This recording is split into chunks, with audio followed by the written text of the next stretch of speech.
नाथ महाराज पित्रपाटा आला, पित्र घालायचे.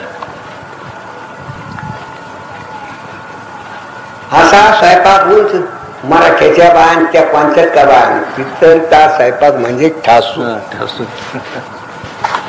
वाचून घोटून कांदे भुजून भाजून तिची रशी करून कढी करून मिरची करून, कारण जेवात पित्र जेव घालायचे. कोण पित्र. असा त्या नाथ महाराजांच्या घरच्या बायांनी स्वयंपाक केला. दुर्भाळ सुटली. काय सुटली? सुगंध.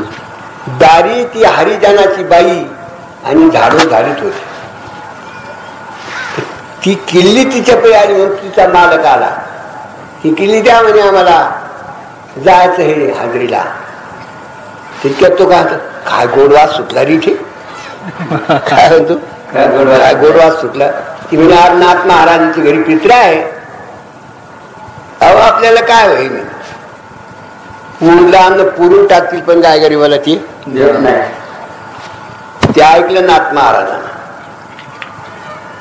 यांचं मन झालं म्हणे, त्यांचं मन संतुष्ट करणं हे आपलं काम. तेव्हा त्यांनी त्या माणसाला म्हटलं, बरं आहे करे जा तुमच्या राजवाड्यातले सगळे लोक आणून मी जीव घालतो, लवकर आणा. काय आनंद झाला त्याला. परतच गेली भांडे तांब्यान त्या आणून बसली, पंगत दिली ठोकून घातली जीव.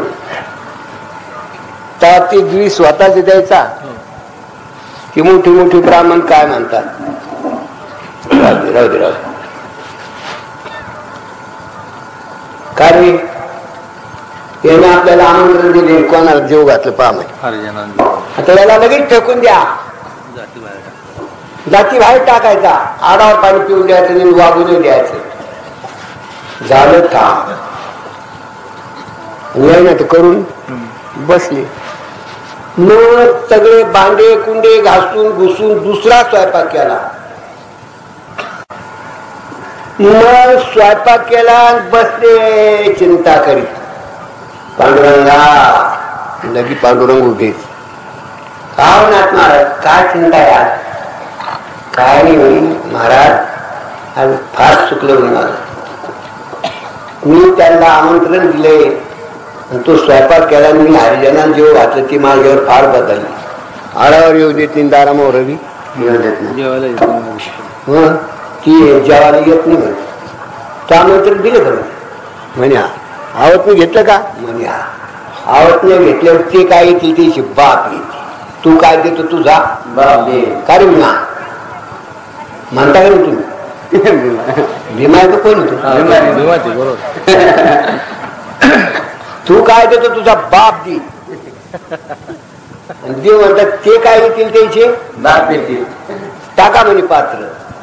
टाकल्या सगळ्या पत्रवाळ्या झाडू खाली. असं केलं झाल्यातून बारा बारा बारा बारा बारा त्याची बाप बसलेले जेवायला आणि ठोकली पुंडलिका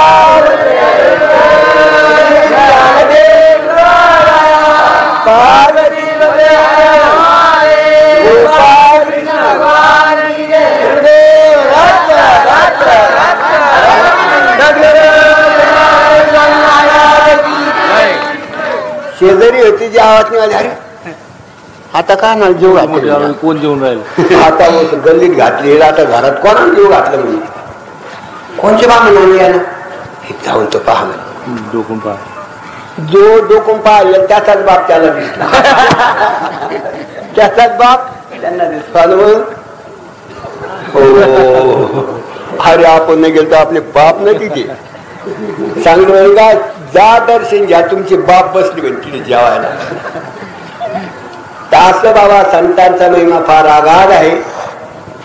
ते काय म्हणून करणार नाही. आणि या नास्तिक लोकांनी कितीही त्यांच्यावर प्रोग्राम नास्तिक मानला तरी त्याला मानित